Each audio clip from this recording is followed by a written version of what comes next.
Hey guys, Shivam here. So in today's video, I will be talking about ELSS funds.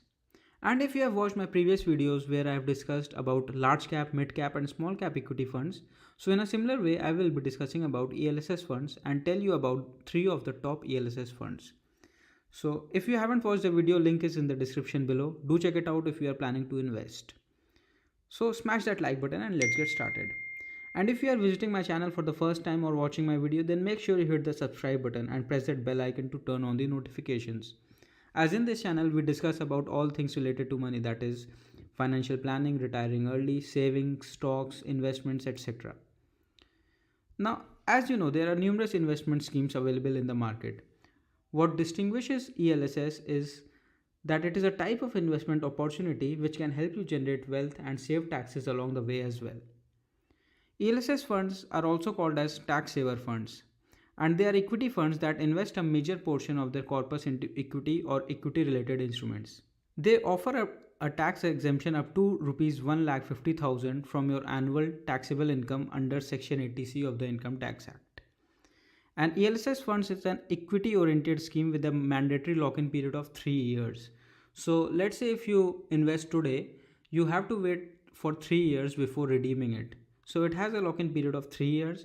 And in recent year, many taxpayers have turned to ELSS schemes to avail tax benefits. And as you know, like you can invest in it and avail a tax exemption up to 1,50,000 rupees. So, in short, it's a type of instrument which invests in share market but also giving you an additional benefit of tax saving. However, it just comes with a lock-in of 3 years. So, just like PPF is locked in for 15 years, ELSS is locked in for 3 years. Now that you know about ELSS funds, let's talk about 3 of the top ELSS funds. So, first one is this one, which is Mirae Asset Tax Saver Fund. So, as you can see, this has given in 1 year a return of 19.22%. The minimum SIP amount is 500 rupees, expense ratio is 0.36%. Right now NAV is at 23.80. So as you can see, the NAV back in March was 12 rupees 90 paise and right now it's 23.61. So it has like increased considerably. The fund size is 4463 crores. So as you can see, expense ratio is also at a quite low, and this you can see this is ranked particularly good, and these are the competitors, but this is generating a huge return. Its low expense ratio and top holdings of this are main banks, Infosys, then TCS, Reliance, all these. Please do your due diligence before investing in it. As you know, I am not an investment advisor nor a financial planner, so please look into the schemes, read the documents and then invest. And second one is Can Rebecco Equity Tax Saver Fund. So this is also particularly a good investment opportunity for tax savings. As you can see, this is equity and ELSS. Same way, all of them are equity ELSS. ELSS means equity linked saving schemes, which means they are particularly tax saver instruments. And same, it's like 500 rupees SIP you can do, and then expense ratio is considerably a little on the higher side compared to Mirae Asset, which is at 0.36. But this is also a fair share which is doing considerably well than other of the tax saver funds, which is giving 24% return right now. And this is categorized ranked at like number 1 in 3 years, fifth at 5 years. And then it is like also investing in a major of the companies like Infosys, HDFC, ICICI Bank. Just the percentage varies, so that's why the return varies in different instruments. And the third one is Axis Long Term Direct Equity Plan. So this is also giving around 17% return, and expense ratio is 0.8%. Fund size is 22,000 crores. So these are particularly the investment schemes which I am also invested in, because I just don't recommend what I don't do. And to show you, this is my investment in these funds. So Mirae Asset Tax Saver Fund Direct Growth, I have invested around 53,000 rupees, which has grown into 68,000. So as you can see, the return is around 30%. I mean, invested in from quite long, so it is a good investment. And I am invested in this as well, Axis Long Term Saver. So this I have invested around 46,000 and it is currently at 62,000. So return is around 35% here as well. So these are particularly good schemes. However, as you know, like you have to see if it suits your investment horizon, and if it suits your like investment style.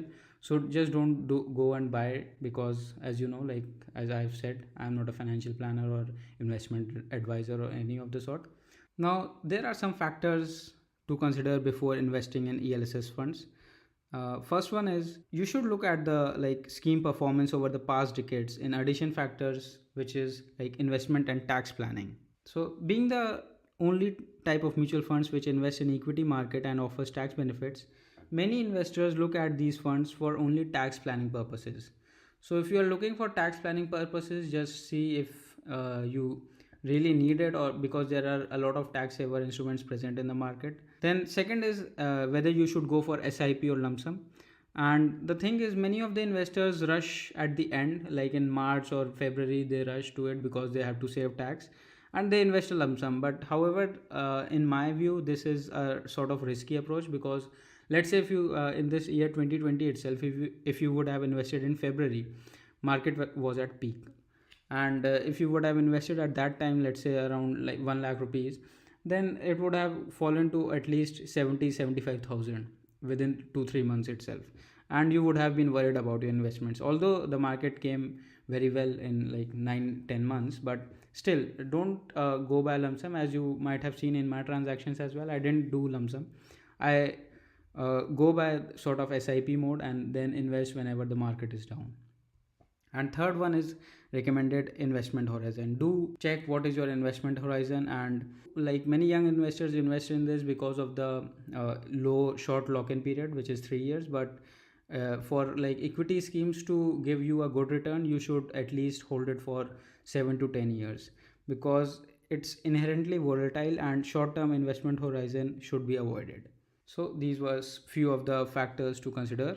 Now I hope you have liked this video, and I would have cleared many doubts around ELSS funds.